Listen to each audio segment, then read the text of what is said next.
ప్రధానమంత్రి నరేంద్ర మోడీ గారి పిలుపు మేరకు మెదక్ జిల్లా నార్సింగ మండల కేంద్రంలో మంగళవారం బీజేపీ నార్సింగ మండల అధ్యక్షుడు సిర్న చంద్రశేఖర్ ఆధ్వర్యంలో నార్సింగ పురవీధులగూడ 300 మీటర్ల జాతీయ జెండాతో జెడ్పీహెచ్ఎస్ హైస్కూల్ విద్యార్థులతో కలిసి ఘనంగా ర్యాలీ నిర్వహించి గాంధీ విగ్రహానికి అంబేద్కర్ విగ్రహానికి పూలమాల వేశారు. ఈ కార్యక్రమానికి ముఖ్య అతిథులుగా మెదక్ జిల్లా అధ్యక్షులు వాల్దాస్ మల్లేష్ గౌడ్, సిద్దిపేట జిల్లా అధ్యక్షులు బైరి శంకర్ పాల్గొన్నారు. ఈ కార్యక్రమంలో మెదక్ జిల్లా ఉపాధ్యక్షులు సత్యపారెడ్డి, కిసాన్ మోర్చా ఉపాధ్యక్షులు లింగరెడ్డి, దుబ్బాక అసెంబ్లీకో కన్వీనర్ గోవింద్, పట్టణ అధ్యక్షుడు నర్సింలు, మండల ప్రధాన కార్యదర్శులు లక్ష్మణ్, శ్రీనివాస్, కిసాన్ మోర్చా హరిబాబు, రమేష్, మండల ఉపాధ్యక్షులు రాకేష్, ప్రశాంత్, నర్సింలు, మండల కోశాధికారి గురుపాదం, నరేష్, రమేష్, స్వామి, లక్ష్మణ్, దుర్గేష్, స్వామి గౌడ్, రాములు, ఆంజనేయులు, శంకర్, ఏబీవీపీ వేణు మరియు కమిటీ సభ్యులు, మండల వ్యాప్తంగా ఉన్న బీజేపీ కుటుంబ సభ్యులు పాల్గొన్నారు.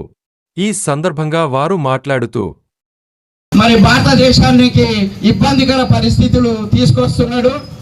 దాన్నే మరి మన నరేంద్ర మోడీ గారు ఒక 24 అవర్స్లోనే తిప్పికొట్టి, నువ్వేంటిదిరా, నా దేశంలో నా వస్తువులు నేనే తయారు చేస్తా, నేనే ఇతర దేశాలకు పంపిస్తాననే ఒక గొప్ప సంకల్పంతో మరి భారతదేశానికి పిలుపునివ్వడం జరిగింది.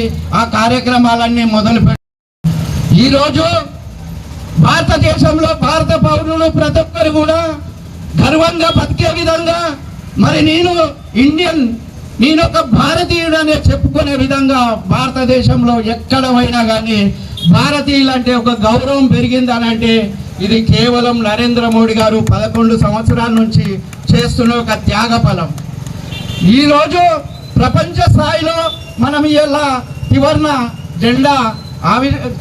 జెండా యొక్క కార్యక్రమాన్ని నిర్వహిస్తున్నాము. మరి వారు ఒకటే పిలిపించారు, ప్రతి ఇంటి పైన త్రివర్ణ జెండా ఎగరాలి. మరి ప్రతి ఒక్కరు కూడా భారతదేశంలో ఉన్న ప్రతి పౌరుడు కూడా భారతదేశం అంటే ప్రజలకు తెలియజేసాక మరి ఢిల్లీలోనే కాదు గల్లీలో కూడా ఉండాలి. ప్రతి చోట భారతీయులకు భారతదేశం యొక్క చరిత్ర తెలవాలనే ఉద్దేశంతో మరి మోడీ గారు ఇంత పెద్ద గొప్ప కార్యక్రమాన్ని నిర్వహించిండు. మరి ఈ యొక్క కార్యక్రమాన్ని ఈరోజు నార్సింగ్ పట్టణంలో చూస్తే ఒక పండుగ వాతావరణం ఏర్పడ్డది. మరి ఇన్ని సంవత్సరాల కోలే స్వతంత్రం వచ్చినప్పుడు ఏ ఒక్క నాయకుడు కూడా ఇలాంటి కార్యక్రమాలు చేపట్టలేదు.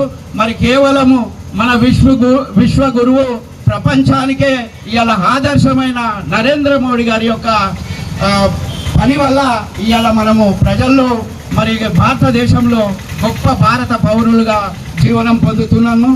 ప్రపంచ దేశాలకు చాటి చెప్పిన ఘనత మన నరేంద్ర మోడీ గారు. దేశం వైపు కన్నెత్తి చూస్తే మాడి మసైపోతారనే విధంగా మనం ఆ రోజు టెర్రరిస్టుల మీద అటాక్ చేసి భారతదేశం జోలికొచ్చిన భారతదేశం మీద అవాకులు చవాకులు పేలి విపరీతంగా మనకు ఛార్జీలు పెంచడం జరుగుతూ ఉన్నాయి.